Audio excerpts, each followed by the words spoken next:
It's another day, another week, which means another chance I get to spend with you. Hello, Cliniko friends and family. It's Rachel from the Cliniko team here, and I'm going to go over this week's changes, updates, fixes, and more that took place. The big release this week in Cliniko is you can now offer specific services at specific clinics. We've also updated the maps displayed in online bookings so that it loads faster for your patients, added labels to appointments to indicate what is upcoming, added last visited business ID within patient data exports, updated the patient arrived notification to include first and last name again, and removed the ability to create treatment notes for merged patients. Let's break this all down and take a look at these updates in this episode of Cliniko This Week.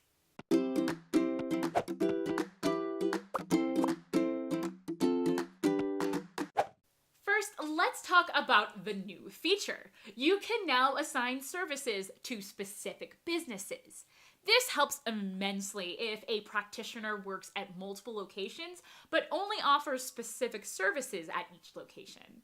Before, we would offer all appointment types or services the practitioner offered across all their locations. So while you can still assign services to practitioners, you'll now see the option to also assign services to businesses. To do this, you can either assign the service to a location via your appointment type settings or business information settings.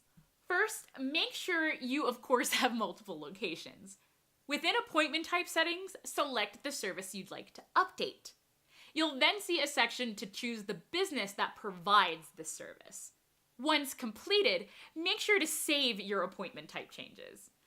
Alternatively, if you head to business information within your settings, you can edit each one and select the services from here as well. Now when patients go to online bookings, patients will only see the services you've selected for each location. This has been a highly requested feature, so we hope this helps. Next, we have another update related to online bookings. We've updated the maps behind the scenes, so maps not only load faster, but your online bookings page in general would load faster. You shouldn't notice any changes visually, but if you did have an issue where the map wasn't properly loading before and showing you an error, that has been fixed. Moving on, we've added a new label to appointments within a patient's file. When viewing the appointments list for a patient, we've now added an upcoming appointments label. That way, at a glance, you can quickly see what future appointment a patient has. Our final changes are also related to patients. First, when merging a patient, we have now removed the ability to add new treatment notes to the old patient file. To explain, when you merge a patient, we essentially transfer the information over to one main file, but the remaining or now old file is still available but is archived and can't be seen in the patient list.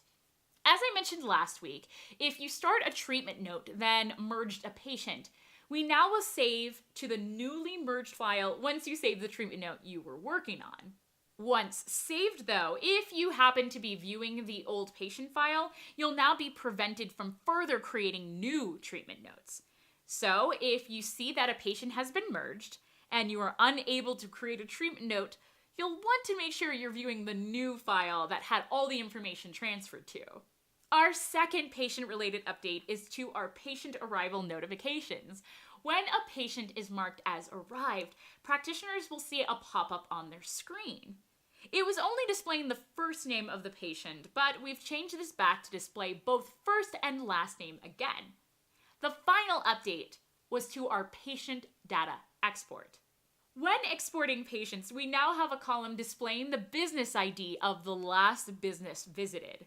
This is especially useful if the names of your businesses are the same, but are technically different locations. So, the business ID will help identify the business, making it easier for reporting.